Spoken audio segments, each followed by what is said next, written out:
बिस्मिल्लाहिर्रहमानिर्रहीम। स्टूडेंट, मेरी आवाज़ आ रही है आप लोगों को? जी अली हैदर।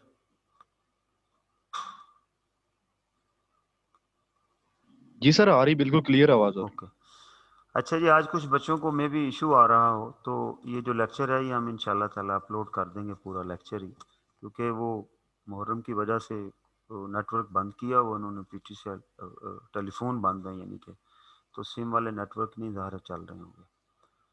तो ये एक आखिरी क्वेश्चन था जो हमारा इन्वेंट्री में रह गया था, ये मैं करके तो फिर आपसे पूछ के तो फिर हम आगे चलेंगे। Following balances have been extracted from trial balance of Chenab Enterprises for the year 30th June 2016। ये 30 जून 2016 के बैलेंसेस हैं। ओपनिंग इन्वेंट्री इतनी दी हुई है, परचेजेस हैं और सेल्स हैं। अदर इंफॉर्मेशन फिजिकल काउंट हुआ है, उसके बाद ये ज़ाहिर है कोई प्लस माइनस हुआ होगा। आगे चलेंगे। During the intervening period following transaction took place. हमने इतनी सेल की है, इतनी कस्टमर्स ने चीज़ें वापस की हैं, इतनी हमने परचेज की है। C uses periodic inventory method to record the entry. ठीक है, क्वेश्चन की रिक्वायरमेंट ये थी कि क्लोजिंग एंट्रीज करें। ठीक है, क्वेश्चन पे चले जाओ कि क्लोजिंग एंट्रीज करें। देखिए, क्लोजिंग एंट्रीज उस वक्त की जाती हैं जब हमारी फिगर बिल्कुल एक्यूरेट हो जाए। तो हमने पहले ये देखना है कि हमारी जो फिगर है वो बिल्कुल एक्यूरेट है। ठीक है, अब ये ओपनिंग इन्वेंट्री की फिगर एक्यूरेट है। परचेजेस में देखें, कोई ऐसी चीज़ तो नहीं है जो परचेजेस में रिकॉर्ड ना हुई हो, और फिर सेल में कोई ऐसी चीज़ तो नहीं है। और फिर ये जो क्लोजिंग इन्वेंट्री है वो कैलकुलेट करके उसकी एंट्री हमने करनी है। तो मैं क्या करूँगा, मैं इन अकाउंट के ओपनिंग बैलेंसेज उठाने लगा हूँ। चलें जी, ओपनिंग से मुराद है मैं इन्हें ब्रॉड फॉरवर्ड करने लगा हूँ इन बैलेंसेज को। लाइक मेरे पास एक अकाउंट जो है वो इन्वेंट्री अकाउंट है, दूसरा अकाउंट जो है वो परचेजेज अकाउंट है, और तीसरा अकाउंट जो है वो कॉस्ट ऑफ सेल अकाउंट है, और चौथा अकाउंट जो है वो मेरा सेल्स अकाउंट। ठीक है, ओपनिंग इन्वेंट्री मुझे बैलेंस दिया हुआ है, ये बैलेंसेस मैंने ब्रॉड फॉरवर्ड करने हैं। कितना है जी बैलेंस? जब मैंने किसी पर्टिकुलर डेट के बैलेंसेस के अंदर कोई एडजस्टमेंट करनी हो या उन्हें ट्रांसफर करना हो तो उन्हें हम ओपनिंग नहीं लिखते बल्कि ब्रॉड फॉरवर्ड लिख देते हैं। जैसे परचेजेस है तो ये भी बैलेंस ब्रॉड फॉरवर्ड कर लिया हमने। ये कितना आ गया? 2,50,000। ठीक है जी। और कॉस्ट ऑफ सेल इसका कोई बैलेंस नहीं दिया हुआ, ये दिया हुआ है बैलेंस ब्रॉड फॉरवर्ड। सेल्स का कितना बैलेंस है? 3,80,000। हम क्या करेंगे, अगर किसी परचेज या सेल के अंदर कोई एडजस्टिंग एंट्री है वो करेंगे और उसके बाद जो फाइनल परचेज या सेल होंगी वो हम क्लोजिंग एंट्रीज कंप्रीहेंसिव इनकम को ट्रांसफर कर देंगे। क्लोजिंग एंट्रीज का मतलब ये होता है। ठीक है, ओके। अब मुझे सबसे पहले तो क्या करना है, मुझे इसकी ओपनिंग इन्वेंट्री को कॉस्ट ऑफ सेल में ट्रांसफर करना है। ठीक है, तो मैं यहां पर करूंगा बाय कॉस्ट ऑफ सेल, यहां लिखेंगे टू इन्वेंट्री 15,000। ठीक हो गया जी। अब अगर परचेजेस बिल्कुल फाइनल हैं तो ये भी उधर ट्रांसफर कर दें। अब देखें क्वेश्चन के डाटा में कोई ऐसी परचेजेस के ऊपर एडजस्टमेंट तो नहीं है। अच्छा, लिखता है जी no entry has been made in respect of goods costing 500,000 which were issued on in June 2016 to the proprietor. ये देखें, ये उसने, ये खत्म कर दें, 500 के 500,000 की उसने ड्राइंग्स की हैं जिसकी कोई एंट्री नहीं हुई, तो इसकी पहले एंट्री रिकॉर्ड करें। चलें जी, एंट्री रिकॉर्ड करेंगे तो एक अकाउंट बनेगा ड्राइंग अकाउंट। ठीक है, 500 से ये ड्राइंग डेबिट और 500 से परचेजेस क्रेडिट। ठीक है, तो यहां पर परचेजेस लिख देंगे। ये एडजस्टिंग एंट्री है, क्लोजिंग एंट्री। ठीक है, ड्राइंग्स, ये क्लोजिंग एंट्री नहीं है, ये एडजस्टिंग एंट्री। क्लोजिंग एंट्री कहते हैं जो फाइनल फिगर को कंप्रीहेंसिव में ट्रांसफर करने के लिए की जाती हैं, उन्हें क्लोजिंग एंट्रीज कहते हैं। और अगर कोई हमारी अनरिकॉर्डेड एंट्री रिकॉर्ड करनी हो तो वो एडजस्टिंग एंट्री कहलाती है। या हमने कोई एंट्री रॉन्ग कर दी हो, उसे रेक्टिफाई करना हो तो वो भी एडजस्टिंग एंट्री कहलाती है। ठीक है, इसके बाद हम पढ़ेंगे रेक्टिफिकेशन का भी थोड़ा चैप्टर के अंदर, वो डिस्कशन वहां पर भी आएगी। ठीक है, तो क्लोजिंग एंट्रीज होती हैं जब इनकम और एक्सपेंसेस के बैलेंसेस को कंप्रीहेंसिव में ट्रांसफर करते हैं, वो वाली एंट्री क्लोजिंग एंट्री कहलाती है। ओके, तो ये एडजस्टिंग एंट्री थी, मैंने कर दी। आगे चलें जी। Inventory include damage cost of 350,000, ये आ गया जी, which have no sale value. ठीक है, it was determined that damage had occurred prior to 1 July. ये देखें, ये 350 का नुकसान हुआ है और इसकी कोई सेल वैल्यू नहीं है, और ये भी 30 जून से पहले हुआ है, लिहाजा परचेजेस में से आप इसे निकाल दें।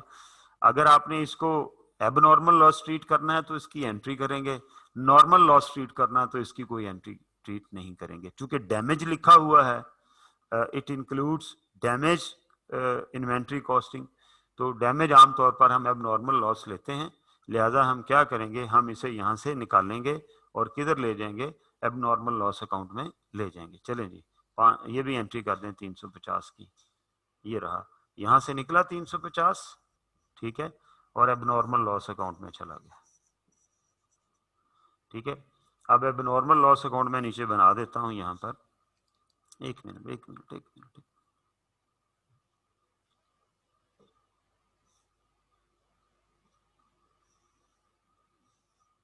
ये क्या है जी, एबनॉर्मल लॉस। अगेन मैं आपको ये बता रहा हूं कि मैंने इस लॉस को एबनॉर्मल लिया है। ठीक है, तो ये परचेजेस में से इधर आ गया, ये एंट्री भी हो जानी चाहिए थी। ठीक है, जब हमने साल के आखिर में इन्वेंट्री को चेक किया तो पता चला इतनी इन्वेंट्री डैमेज है, तो मुझे वो परचेजेस से निकाल देनी चाहिए। कॉस्ट ऑफ सेल में उतनी फिगर लेके जानी चाहिए जो कॉस्ट ऑफ सेल का हिस्सा होनी चाहिए। ठीक है जी, ओके, ये भी फारग हो गया, ये दोनों, ये मैंने काम कर दिया। आगे चलेंगे। अब वो कहता है ड्यूरिंग इंटरवीनिंग पीरियड। अब फिजिकल आपने पीछे जाए जरा, अब कहता है जी physical count inventory for the year 30 June was carried on 10 July. ठीक है, the cost of inventory was determined 18 million. ठीक है, 18,000 ड्यूरिंग द फिजिकल काउंट। अब ये उसने लिखा ऐसे हुआ है कि आप कंफ्यूज हो जाएंगे, यार ये फिजिकल, लेकिन ये 30 जून से पहले के मामला हैं, तो इनकी एडजस्टिंग एंट्री डलनी है। अब मुझे क्या करना है, मुझे उसने दी हुई है 10 जुलाई की इन्वेंट्री। ठीक है, मैंने निकालनी है 30 जून की इन्वेंट्री, तो मैं क्या करूंगा 10 जुलाई वाली इन्वेंट्री को लेके, जैसे कल भी हमने सवाल किया, आपको मैंने समझाया भी बताया भी, ठीक है, तो मैं इसकी 30 जून की इन्वेंट्री तक पहुंचूंगा। तो चलें जी, हमने वर्किंग करनी है 18,000।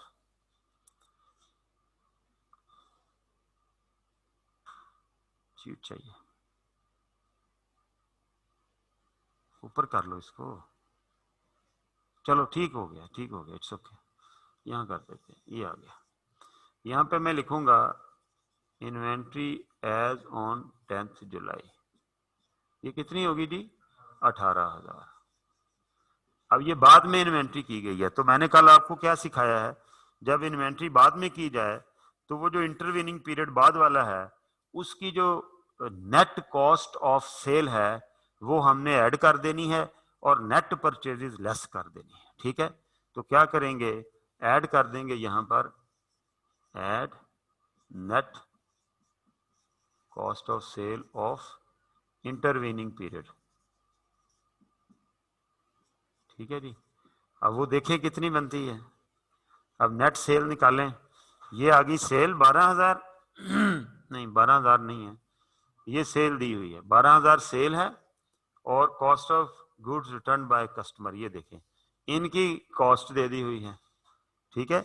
ये गुड्स रिटर्न बाय कस्टमर, ये यानी नेट कितनी होगी 11,200, ये आपकी सेल है। तो एट कॉस्ट प्लस 25% के ऊपर बेचा आपने, तो ये आपका 125 है, मुझे इसका 100 निकालना है, तो ये नेट कॉस्ट ऑफ सेल आ जाएगी। इन दोनों को मैंने माइनस कर दिया तो नेट आ गई, और कॉस्ट फार्मूले से मैंने इसकी कॉस्ट ऑफ सेल निकाल ली। 8,960 रुपए उन गुड्स की कॉस्ट है जो 1 जुलाई से लेके 10 जुलाई के दरमियान में बेच दी गई। तो हम क्या करेंगे, हम उसे ऐड कर देते हैं, क्योंकि 30 जून को तो वो मौजूद थी, इसमें से निकली हुई हैं 8,960 60, और लेस क्या करना है, less net purchases. Net purchases mean अगले 10 दिनों की परचेजेस लेस अगले 10 दिनों की परचेजेस रिटर्न, वो कितनी है जी? 7,000। वो ये दी हुई है, कोई रिटर्न नहीं है, लिहाजा अगर कोई रिटर्न होती तो इसमें माइनस करके फिर वहां से लेस करते। तो ये कितनी आ गई? 7,000। ये मेरी इन्वेंट्री आ गई जी।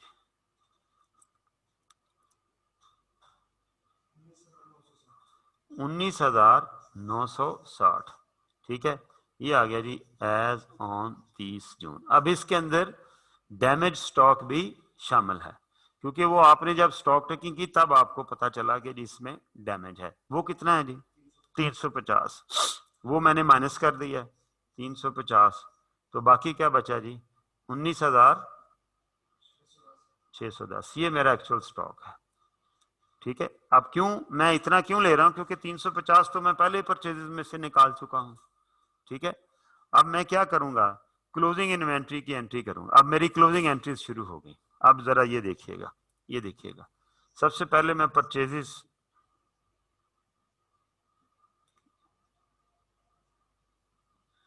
मैं क्या करूंगा, मैं परचेजेस अकाउंट को बैलेंस करूंगा और इसे कहां ले जाऊंगा, कॉस्ट ऑफ सेल में। कितनी अमाउंट आती है जी?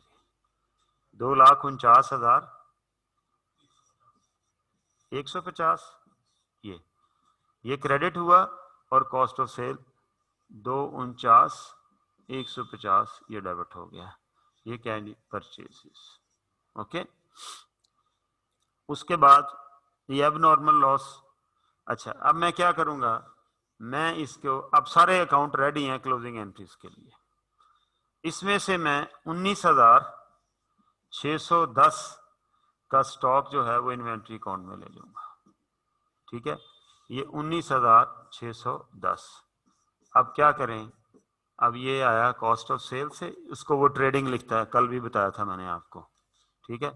तो यहां पर क्या आएगा, ये क्लोजिंग बैलेंस आ गया 19,610, ठीक है जी। अब पहली क्लोजिंग एंट्री क्या बनी, इन्वेंट्री अकाउंट डेबिट और cost of sale account credit. दूसरी क्लोजिंग एंट्री क्या बनी, इसकी बैलेंसिंग की, ये कंप्रीहेंसिव हो गई। ये दूसरी क्लोजिंग एंट्री है, कंप्रीहेंसिव डेबिट और कॉस्ट ऑफ सेल क्रेडिट। कितनी अमाउंट है? 244 540।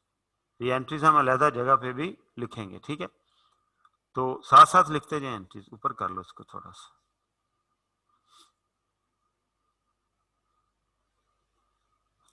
इधर मैं लिखूंगा एडजस्टिंग एंट्रीज, जो कि मैं ऑलरेडी पोस्ट कर चुका हूं। वो दो हैं, एक है ड्राइंग्स टू परचेजेस और दूसरी है एबनॉर्मल लॉस टू परचेजेस। ये परचेजेस अकाउंट में से भी हम डाल सकते हैं और ये इसको परचेजेस को कॉस्ट ऑफ सेल में ट्रांसफर करके वहां से भी फिर एंट्री हो जानी थी abnormal loss to cost of sale, ठीक है। ये कितनी है, 500 है और ये है 350। ये होगी दो एडजस्टिंग एंट्रीज, दो ही हैं। अब क्लोजिंग एंट्री पहली क्या हुई, inventory account to cost of sale, ठीक है। कितने से, 19,610। और दूसरी एंट्री हुई comprehensive income to cost of sale, वो कितनी है, 249 नहीं,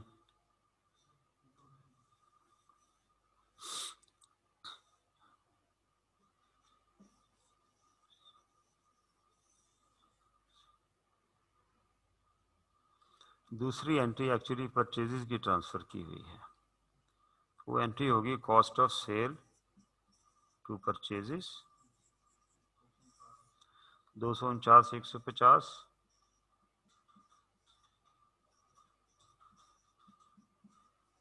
और तीसरी एंट्री होगी comprehensive income to cost of sale. वो कितनी बनेगी,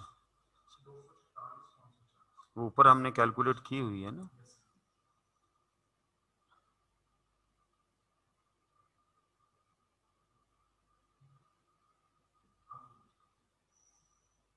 ये देखिए, ये वाली 244,540, ठीक है जी। तो ये हम इधर कर रहे हैं 244,540, ठीक है जी, ओके। और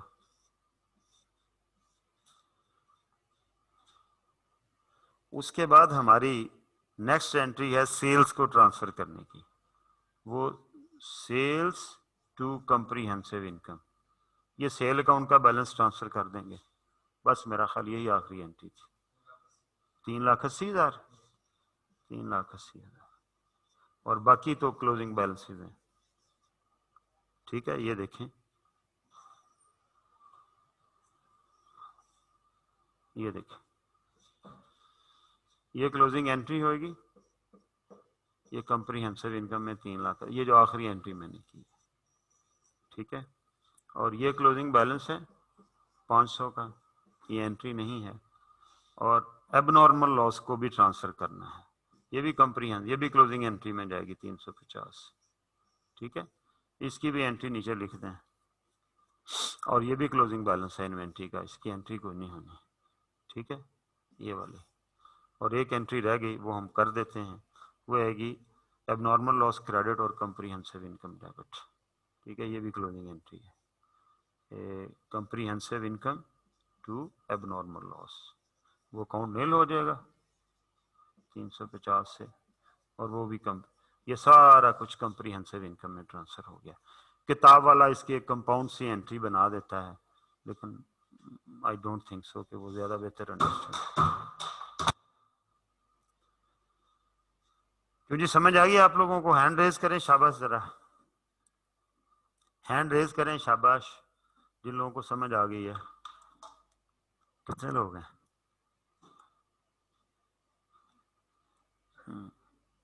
चलो माशाल्लाह, ठीक, गुड, अच्छे बच्चे हैं ना, इनके पास अपनी सिम्स नहीं है, घर वाले कनेक्शन से लगे हुए। ठीक है जी, जी कुरुतुल ऐन समझ आ गई आपको? गुरु तो लैंड से पूछो भाई।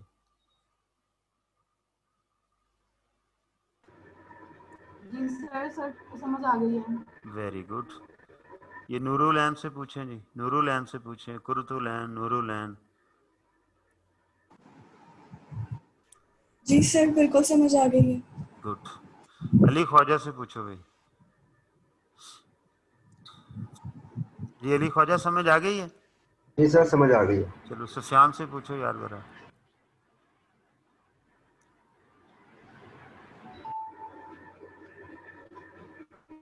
जी सुफियान जी समझ मामू आ गई? समझ आ गई है। जी चलो क्लियर है। चलो वेरी गुड, ठीक है जी, क्लोज करो जी, लोड करो हैंड उनको।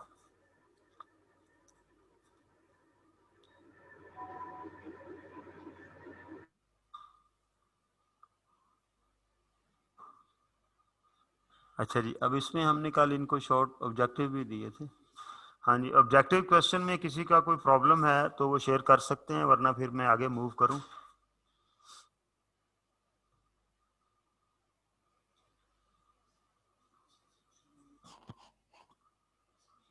क्या? अच्छा ये एंट्रीज आप देख लें, ये वही एंट्री है जो हमने की है। आगे चलो, ये भी इतना ही आ रहा है हमारा भी। ओके, ये भी वही एंट्री है, ठीक है। और ये उसने एक कंपाउंड एंट्री कर दी, मैंने आपको लहदा करके बताई हुई। हाँ जी, ये देखे ना, ये सेल टू कॉम्प्रिहेंसिव इनकम मैंने लहदा एंट्री की है, ये उसने ऐसे कर लें, हर एंट्री लहदा कर लें। ओपनिंग ये जो इन्वेंट्री है इसको उसने क्रेडिट करके हमने इसे कॉस्ट ऑफ सेल में डालते हैं और फिर ट्रांसफर करते हैं। आप ये एंट्रीज फॉलो मत करें, जो एंट्रीज मैंने आपको करवाई हैं वो करें। प्रॉफिट भी इसका चेंज है, उसने गलत स्टॉक लिया हुआ है इसके अंदर। हाँ हाँ हाँ, ठीक है। आपने जैसे मैं एंट्रीज बताई हैं वो करनी है। ये चीज़ें जो हैं स्टूडेंट्स लेवल के ऊपर अंडरस्टैंडेबल नहीं है, ऐसे कंपाउंड कर देना सारा कुछ। चलो आगे, ठीक है, ये हो गया सारा जी। अब शॉर्ट क्वेश्चन में आपने बताना है मुझे ऑब्जेक्टिव में आपका कोई प्रॉब्लम कोई इशू है तो। Any question from objective type questions? किए हैं जी ऑब्जेक्टिव टाइप क्वेश्चन? जरा हैंड तो रेज करके बताएं,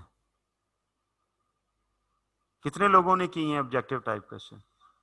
आज का दिन भी आपके पास होगा, अगर कुछ रह गया काम तो आज कर लें। हम्म हम्म हम्म हम्म हम्म।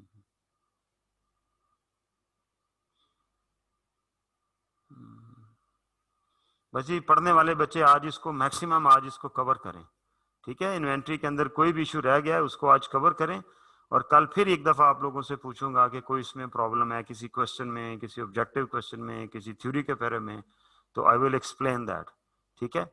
लेकिन आज अब हमारे पास अभी आधा टाइम है हमारी क्लास का, तो मैं आज अगला चैप्टर स्टार्ट करने जा रहा हूँ। चले जी, 13 ये क्या कह रहे हैं? हारिस तनवीर भाई इतनी देर से पूछ रहा हूँ जी भाई। चलो ठीक है, ओके आगे चलो।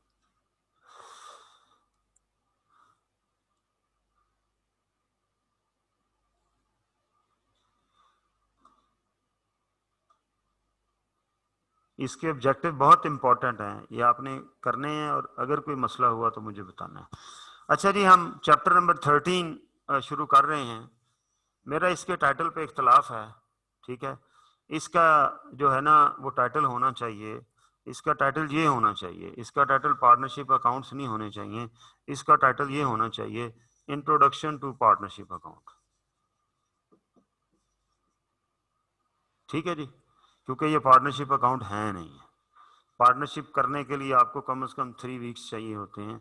तो ये एक सिंपल सा इंट्रोडक्शन है जिसके ऊपर हम बात करेंगे, और छोटी छोटी 2-4 चीज़ें हैं जिनकी यहाँ पर हमने डिस्कशन करनी है। चलें जी, थ्योरी ज़्यादा है इसके अंदर, लिहाजा मैं उसी को लेके चलूँगा। पार्टनरशिप क्या होती है? आपने बिजनेस लॉ में पढ़ा होगा, relationship between two who have agree to share profit of a business carried on all और एनी वन, जो भी उसका के जी उनमें से कोई एक काम करेगा या दोनों काम करेंगे और उसके प्रॉफिट एंड लॉसेस शेयर करेंगे। उनके कैपिटल की कोई भी रेशो हो सकती है, प्रॉफिट शेयरिंग की कोई भी रेशो हो सकती है। फीचर पाकिस्तान में ये पार्टनरशिप एक्ट 1932 के तहत ये चीज़ें मेंटेन होती हैं। फीचर क्या है जी? There must be an association of 2 और मोर पर्सन, ठीक है जी। There must be an agreement entered into by all the persons concern, ठीक है। द एग्रीमेंट मस्ट बी, ठीक है, ये एक जो वैलिड एग्रीमेंट के जो रिक्वायरमेंट्स होती हैं वो पार्टनरशिप एग्रीमेंट के भी वो फीचर होते हैं, ठीक है जी। आगे चलेंगे। Partnership accounts are the financial accounts of partnership. ये जैसे एक आम हम अकाउंट्स बनाएंगे भी सीखेंगे, इसके बाद हमने फाइनेंशियल स्टेटमेंट हमने अब बना चुके हैं, शुरू से बनानी शुरू की हुई हैं, लेकिन अभी बकायदा क्वेश्चन कुछ करेंगे जब चैप्टर पे जाएंगे तो वो कहता है कि जो उन्हें हम पार्टनरशिप अकाउंट कहते हैं। The financial statement of partnership are the same as those of sole proprietor. जैसे एक इंडिविजुअल अपने अकाउंट बनाता है, फाइनल अकाउंट बनाता है, sale, cost of sale, gross profit, other income, expenses, balance sheet भी उसी तरह से, non current asset, current asset, और इधर इक्विटी और current liability, non current liability उसी तरह से बनेंगे। Ownership is reflected in the capital of the business, so whereas there is a single capital account. कहता है जी ओनरशिप जो होती है वो कैपिटल अकाउंट से शो हो रही होती है, से जो सोल प्रोप्राइटर है उसका सिर्फ कैपिटल अकाउंट होता है क्योंकि वो खुद ही ओनर होता है। पार्टनरशिप के अंदर इसे हम पार्टनर्स कैपिटल अकाउंट कह देते हैं, दो अलग-अलग अकाउंट कैपिटल के शो होंगे। The accounts of partnership must record the capital or profit that are attributable to। कहता है कि जी उनके कैपिटल अकाउंट भी अलग-अलग होंगे और उनको जो प्रॉफिट या लॉस एलोकेट होगा, सिर्फ प्रॉफिट नहीं है, यहाँ सिर्फ प्रॉफिट लिखा हुआ है, ये प्रॉफिट ऑब्लिक लॉस भी अगर होगा तो वो भी उनके कैपिटल अकाउंट को एलोकेट होना है, ठीक है। तो इसी तरह मसलन लाइक मैं और कयूम पार्टनर हैं तो हमारा कैपिटल अकाउंट, ओपनिंग कैपिटल दोनों का अलग-अलग आएगा। फिर साल खत्म होगा तो हमने जो प्रॉफिट हमें हुआ होगा वो जो हमारी रेशो पार्टनरशिप एग्रीमेंट में बनी हुई है उसके मुताबिक वो हमारे दोनों के कैपिटल अकाउंट में ऐड हो जाएगा। हमने कोई ड्राइंग की होगी तो वो लेस हो जाएगा, ठीक है, और कोई नया कैपिटल डाला होगा तो वो भी इस तरह हमारा क्लोजिंग कैपिटल आ जाएगा, ठीक है। तो वो ये हमें बताना चाह रहा है कि हर पार्टनर का अलग कैपिटल अकाउंट होगा और उसका जो भी प्रॉफिट एंड लॉस का हिस्सा है वो उसमें ऐड लेस हो जाएगा। The profit of sole proprietor is simply added to the capital balance brought forward, ठीक है। कहता है अगर मैं इंडिविजुअल हूं तो मेरे कैपिटल में सारा बिजनेस का प्रॉफिट ऐड हो जाएगा, लेकिन अगर हम पार्टनर हैं तो वो प्रॉफिट ऐसे सिंपली ऐड नहीं होना, उसने डिस्ट्रीब्यूट होना है और फिर अपना अपना हिस्सा जो है वो ऐड हो जाएगा, ठीक है। In the case of partnership the profit belongs to partner, so there must be mechanism by which this is shared. Partners shares are then added in their personal capital account, ठीक है जी। अब आ गया जी partner capital account. Partner का जो the capital of each partner is usually contained in 2 accounts, ठीक है। One is called capital account, other is called current account. Capital account के अंदर उसकी जो मूवमेंट होगी कैपिटल की, जो उसने बिजनेस में जब पैसा डाला वो आएगा। करंट अकाउंट के अंदर उसका जो रूटीन में बिजनेस के साथ कोई लेन देन है वो रिकॉर्ड होगा। आगे चलो जी, कैपिटल अकाउंट देख लें। The partnership agreement usually specifies that each partner must contribute a minimum amount of fixed capital and the partners cannot draw out any of their fixed capital। तो वो जो कैपिटल शुरू में उन्होंने डाला होगा वो उनके कैपिटल अकाउंट में चला जाएगा, या बाद में कभी उन्होंने कोई एडिशनल कैपिटल डाला होगा वो उधर आ जाएगा। In addition, each partner might retain some of his or her share of accumulated profit in business। The partnership agreement should allow partners to draw out their share of accumulated profit if they wish to। और अगर वो अपना को profit का हिस्सा business में रखना चाहते हैं तो वो भी उनके कैपिटल में ऐड हो जाएगा, और अगर वो निकालना चाहते हैं तो उन्हें इजाजत होती है। The capital account record the fix capital and long term capital of the partner that they must retain in the business and cannot take out in drawing. ये वो कैपिटल अकाउंट के अंदर वो अमाउंट आएगी जो उन्होंने शुरू में बिजनेस में डाली या बाद में उन्होंने प्रॉफिट में से कहा जी ये पैसे भी मेरे बिजनेस में लगा दे, मैं वापस नहीं लूंगा, ठीक है। वो उसमें से फिर ड्राइंग नहीं कर सकते। The balance on this account does not change very ऑफनली, ठीक है। ये जब बिजनेस शुरू किया मैंने 5 लाख डाला तो ये क्लोजिंग भी 5 लाख होगा, अगले साल फिर 5 लाख, फिर अगले साल क्लोजिंग 5 लाख, ता वक्त कि मैं और फ्रेश कैपिटल ना डाल दूं, ठीक है। तो मैंने जो पैसे बिजनेस से निकालने हैं वो मैं इसमें से नहीं निकाल सकता। करंट अकाउंट क्या होता है? A current account is used to record the accumulated profit of the partner and the partners drawing. अब पार्टनर का जो प्रॉफिट का हिस्सा बनेगा वो उनके उस फिक्स कैपिटल अकाउंट में नहीं आएगा। इसको हम बाज़ औक़ात इसको कैपिटल अकाउंट या इसे फिक्स्ड कैपिटल अकाउंट भी कहते हैं। ठीक है, मसलन उसने बिजनेस में पैसे डाले, एंट्री क्या हुई, कैपिटल बैंक टू कैपिटल, तो ये कैपिटल अकाउंट खुल गया।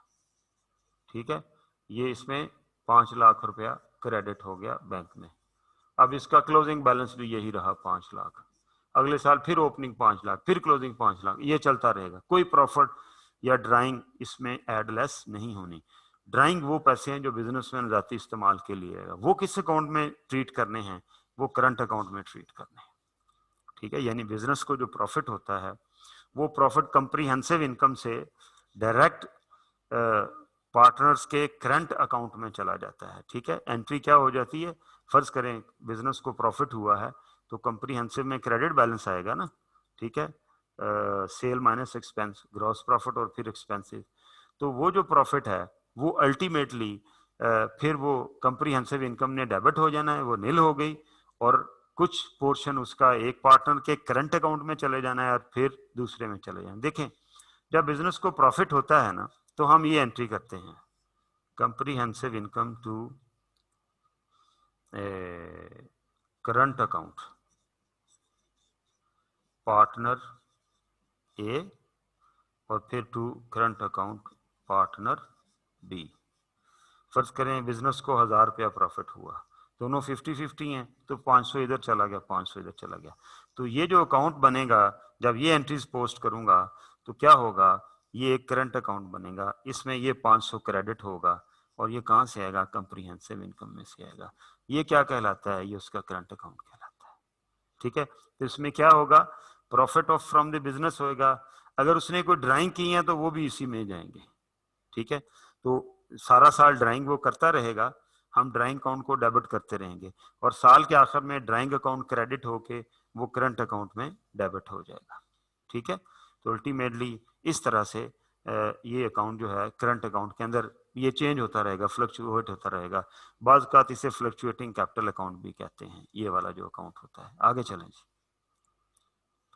ये देखें, ये उसने स्टेटमेंट फॉर्म में बनाई है कि ओपनिंग बैलेंस आएगा, ये मैंने इसको टी अकाउंट में आपको बताया, ये करंट अकाउंट है। ठीक है, पार्टनर्स करंट अकाउंट है।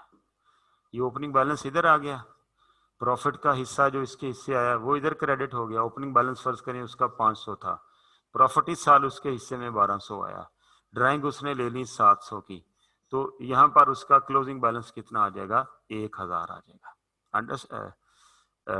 जी बिल्कुल, 1700, 1000 आ जाएगा। अब अगले साल फिर ये 1000 ओपनिंग हो जाएगा, फिर अगले साल का प्रॉफिट, अगले साल की ड्राइंग एंड सो ऑन। तो इसके अंदर बैलेंस चेंज होता रहेगा, that's why it is called current. Current mean जो चेंज हो सकता है। अच्छा, अब आगे जी बात कि जो प्रॉफिट है ये किस तरह से शेयर किया जाएगा, प्रॉफिट शेयरिंग किस तरह से होगी।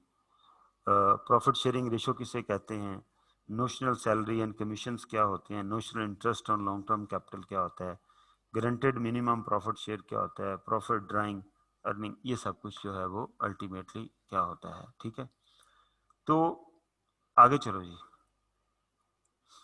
ये देखें प्रॉफिट शेयरिंग कहते हैं प्रॉफिट और loss for the financial period is calculated according to the normal rules as described already for sole trader. जैसे हम नॉर्मल प्रॉफिट या लॉस कैलकुलेट करेंगे उसी तरह से इसका भी प्रॉफिट जो है वो कैलकुलेट होना है। ठीक है, द टोटल प्रॉफिट और loss figure is then divided between the partners and credited to their current account. मैंने भी आपको एंट्री करके बताई है कि कंप्रीहेंसिव डेबिट और partner A credit, partner B credit. ठीक है, the partners are free to decide on how the profit or loss of the partnership is shared between। मतलब कोई पाबंदी नहीं है, वो चाहे तो अपनी कैपिटल के रेशो में प्रॉफिट एंड लॉस शेयरिंग कर लें, चाहे तो कोई स्पेशल रेशो बन जाए। ठीक है, तो they can share the profit in any ratio. The profit for the period might be shared in agreed profit sharing ratio. This is sometime abbreviated by PSR। ये अक्सर यूज होगा, ये है profit sharing ratio. The term profit sharing ratio covers the sharing of both profit and loss. ये सिर्फ profit sharing नहीं है, ये प्रॉफिट एंड लॉस शेयरिंग है, ठीक है. Alternatively, there might be another means of allocating the first share of profit with residual profit being shared in agreed profit. कहता है जी दूसरा तरीका क्या हो सकता है. फर्ज करें कंपनी को 50,000 प्रॉफिट हुआ, तो पहला तरीका ये बताया उसने कि ये 50,000 जो है किसी भी रेशो से जो उनके दरमियान तयशुदा होगी उनके पार्टनरशिप डीड के अंदर, उसमें से सब में तकसीम कर दिया जाए. दूसरा तरीकाकार क्या है कि इसको 2 स्टेजेस में तकसीम किया जाए. 2 स्टेजेस से क्या मुराद है कि एक फर्स्ट एलोकेशन हो और फिर सेकंड एलोकेशन हो. फर्स्ट एलोकेशन के अंदर हम किसी को सैलरी दे सकते हैं, किसी को उसके कैपिटल के ऊपर इंटरेस्ट दे सकते हैं. वो सैलरी एक बंदा काम करता है उससे मिलेगी, दूसरे को नहीं मिलेगी. इसमें से पहले वो निकाल लें. इंटरेस्ट एक का कैपिटल ज्यादा है उससे ज्यादा इंटरेस्ट मिलेगा, एक कैपिटल कम है उससे कम, वो निकाल लें. और फिर जो बाकी प्रॉफिट बचेगा जिसे हम रेजिडुअल प्रॉफिट कहेंगे, वो क्या करें, वो आप अपनी प्रॉफिट शेयरिंग रेशियो में तकसीम कर लें. तो ये जो फर्स्ट एलोकेशन है, ये वाली जो पेमेंट्स होती हैं, इन्हें हम नोशनल पेमेंट्स कहते हैं. इन्हें हम क्या कहते हैं, नोशनल पेमेंट्स. ठीक है, कि पार्टनर को उसकी सैलरी दे दें, उसके टोटल प्रॉफिट में से उसकी सैलरी निकाल दें, उनका इंटरेस्ट ऑन कैपिटल निकाल दें, और फिर जो प्रॉफिट बचेगा उस प्रॉफिट को आप अपनी प्रॉफिट शेयरिंग रेशियो में जो है वो एलोकेट कर दें. तो इस तरह से the first example shows the use of profit sharing ratio. आगे उसने एग्जांपल दी हुई है. चलें, ये वो चीजें हैं जो फाइनल अकाउंट के बगैर हो सकती हैं. मैं वहां तक आपको लेके जाऊंगा जहां फाइनल अकाउंट इन्वॉल्व हो जाएगा, then I will go to the final account. Okay, ये है जी. कहता है WXY partnership has 3 WXY who share profit in the agreed share 358. ये उनकी रेशियो है. ये कैसे बनी है उन्होंने आपस में डिसाइड कर ली. वो उनका कैपिटल शेयरिंग रेशियो हो सकता है, वो किसी भी बेस के ऊपर हो सकती है. ठीक है, okay. Profit for the year 19,20,000 19,20,000. ठीक है, तो वो कहता है जी पहला मेथड क्या है कि 19,20,000 जो है वो इस रेशियो में डिवाइड कर दें. अब रेशियो ये आपको पता है, इसको अगर मैंने डिवाइड करना हो 3 + 5 + 8 16 है total, divided by 16 multiplied by 3 इसका शेयर निकल आएगा, डिवाइडेड बाय 16 मल्टीप्लाइड 5 इसका निकल आएगा, डिवाइड 16 मल्टीप्लाइड इसका निकल आएगा. तो ये इनके जो है वो क्या करेंगे, स्टेटमेंट ऑफ कॉम्प्रिहेंसिव इनकम. ये देखें मैंने भी आपको ये एंट्री लिखाई थी टू अप्रोप्रिएशन अकाउंट. अब यहाँ पर क्या है, वो दरमियान में एक अकाउंट इन्वॉल्व कर लेता है, यानी जितना प्रॉफिट निकलता है. ठीक है, ये आप यूं समझ लें, मैं बच्चों को ये समझाया करता हूं कि घर में कभी कोई खाना वाना पक गया है किसी बड़े बर्तन में, देग जिसे कहते हैं, तो इनकम स्टेटमेंट वो देग है जिसमें सारा जो कुछ बचा पक के आ गया. अब हमने उसको अप्रोप्रिएशन अकाउंट, वो बर्तन है जिसमें हमने उसे अंडेल लेना है, और फिर उस अप्रोप्रिएशन अकाउंट से जिसका जितना हिस्सा है उसमें तकसीम कर देना है. तो पहली वो एंट्री क्या करता है, इसको वो comprehensive income to appropriation account. Profit हुआ, कॉम्प्रिहेंसिव इनकम में निकल आया 19,20,000, उससे मैंने क्या किया, मैंने अप्रोप्रिएशन अकाउंट में ट्रांसफर कर दिया, और फिर मैंने अप्रोप्रिएशन अकाउंट को डेबिट किया. ये अप्रोप्रिएशन, ये तकसीम का अकाउंट है टू. अब क्या करेंगे, to current account A, current account B, current account C. ये इस तरह. अब वो बर्तन भी खाली हो गया और वो चावल जहां जहां पहुंचने थे वहां पर पहुंच के उन लोगों तक पहुंच गए. आगे चलें, उसने एंट्री की होगी, ये देखें अप्रोप्रिएशन अकाउंट. ये डेबिट हुआ, पिछली लाइन पिछले पेज पे जाएं, ये क्रेडिट हुआ, ये आपस में नील हो गया. तो नेट एंट्री तो यार वही बची ना, comprehensive income to capital account. लेकिन बहरहाल अप्रोप्रिएशन में लाके फिर इसे ट्रांसफर करना है. ये एक आप यूं समझ लें कन्वेंशन है पार्टनरशिप का. पहली entry comprehensive income to appropriation account, अगली एंट्री शेयर निकाल लिया और अप्रोप्रिएशन अकाउंट टू पार्टनर, ये करंट अकाउंट सबके चले गए. That's all. ठीक है जी. अब अगर मैंने नोशनल सैलरी देनी हो, तो ये मैंने आपको समझा दिया नोशनल सैलरी का क्या मतलब है. वो सारा साल लेते रहते हैं, आखिर में जाके हिस्सा निकाला जाता है कि भाई कितना हिस्सा है. आगे चलेंगे, ये देखें. अब हम क्या करेंगे, ये देखें, ये PQR. ठीक है, अब मैं कहूंगा जी नोशनल सैलरी, सिर्फ उसने कहा कि जी R को देनी है, तो मैं पहले इसे 21,000 दे दूंगा. कमीशन वो कहता है जी हमने P को देना है. ठीक है, ये मैं इसे दे दूंगा, ठीक है। अब मेरे पास क्या बचा, मैं इसका थोड़ा सा वो जो तरतीब है, ये मेरे पास प्रॉफिट कितना हुआ, the partnership agreement provide residual profit to be shared between them 432, profit हुआ 3,50,000, ठीक है। अब 350 में से यहाँ पर मैं पहले वैसे ऐसे लिखता होता हूँ, टोटल प्रॉफिट है 3,50,000, उसमें से ये माइनस हो गया, ये जो बचा इसे मैं क्या लिखूंगा, मैं इसे रेजिडुअल प्रॉफिट कहूंगा, पहले वो निकाल लेते हैं। 3,15,000, 3,15,000। अब मैंने इस 3,15,000 की तकसीम की, कैसे की है मैंने तकसीम, कि जी 3,15,000 में से 4/9 इसको आ गया, इसको आ गया 4/9, ठीक है। चेंज करो यार, हम अपना शेड्यूल बनाते हैं, ये बोंगी मारी हुई है शीट। हम कैसे करेंगे जी, सबसे पहले मैंने ना रेजिडुअल प्रॉफिट निकालना है, ठीक है। तो मैं यहां पर लिखूंगा टोटल प्रॉफिट, टोटल प्रॉफिट कितना था, 3,50,000, ठीक है। यहां पे लिखूंगा less notional salary to R को, पार्टनर आर को दी है जी, चेक करो, आर को दी है, ठीक है। वो कितनी हुई, 21,000, ये निकाल दी। फिर लिखूंगा लेस नोशनल कमीशन, जितने भी पार्टनर्स को चीजें देनी उन्हें नोशनल कहना है, टू पी, वो कितना है जी 14,000, ये माइनस कर दिया। तो ये क्या निकलेगा, इसे कहना है रेजिडुअल प्रॉफिट। बुक में कुछ फॉर्मेट अननेसेसरीली कॉम्प्लिकेट किए हुए हैं, तो इसलिए 3,15,000 ये मैंने अब तकसीम करना है। अब यहां पर लिखते हैं पी, क्यू और आर, ठीक है। यहां पे लिखेंगे सैलरी कितना जी, इसकी 21,000, इसका कमीशन, इसका 14,000, इसका नील नील, और यहां पे लिखेंगे शेयर ऑफ रेजिडुअल प्रॉफिट, वो अलहदा से कैलकुलेट कर लें। 3,15,000 डिवाइडेड बाय 9 मल्टीप्लाइड बाय 4, ये पी का शेयर निकल आएगा। फिर क्यू का 3,15,000 डिवाइडेड बाय 9 मल्टीप्लाइड बाय 3, ये क्यू का। और फिर आर का 3,15,000, ये वर्किंग हो जाएगी, 15,000 डिवाइडेड बाय 9 मल्टीप्लाइड बाय 2, ये इनके शेयर निकला है। कितना निकला पी का, 1,40,000, इसका 1,05,000, इसका 74,000, ये ले 74,000, 70,000, 70,000, ओके। ये इधर लिख दिया, क्या है 1,40,000, 1,05,000 और 70,000, लो जी, ये इनका टोटल शेयर बन गया। टोटल शेयर में पता नहीं क्या डब्बे खड़बे बनाए हुए हैं, 3,54,000, 1,00,000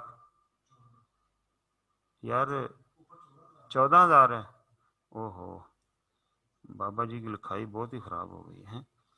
क्या हुआ जी, 1,54,000, सॉरी, ये कितना हुआ 1,05,000, और ये कितना हुआ 91,000, 91,000। अब एक टोटल मार के देख लें, इन सब का टोटल कंपनी के टोटल प्रॉफिट के बराबर होना चाहिए। 1,54,000 जमा 1,05,000 जमा 91,000 कितना बन गया, 3,50,000। इसमें ऑल डन। अब हमने एंट्रीज करनी है, चलो जी ऊपर करो, वो पूछता है आपसे एलोकेशन करें और एंट्रीज करें, इसी के ऊपर एंट्रीज करेंगे। पहली एंट्री क्या होगी, ये देखिएगा जरा, पहली एंट्री होगी कंप्रीहेंसिव इन, यार तेरी पेंसिलें बड़ी बरीक हुई हैं, comprehensive income to appropriation account, ये पहली एंट्री होगी। वो चावल हमने एक बर्तन में निकाल ली, ये 3,50,000, ठीक है जी। अब हमने उनके हिस्से बना लिए कि कौन गरीब है कौन अमीर है, किसको क्या भेजना है। तो अब वो हिस्से अप्रोप्रिएशन अकाउंट डेबिट, ऊपर एलोकेशन हुई है, वो वर्किंग बनेगी आपकी इस एंट्री के लिए।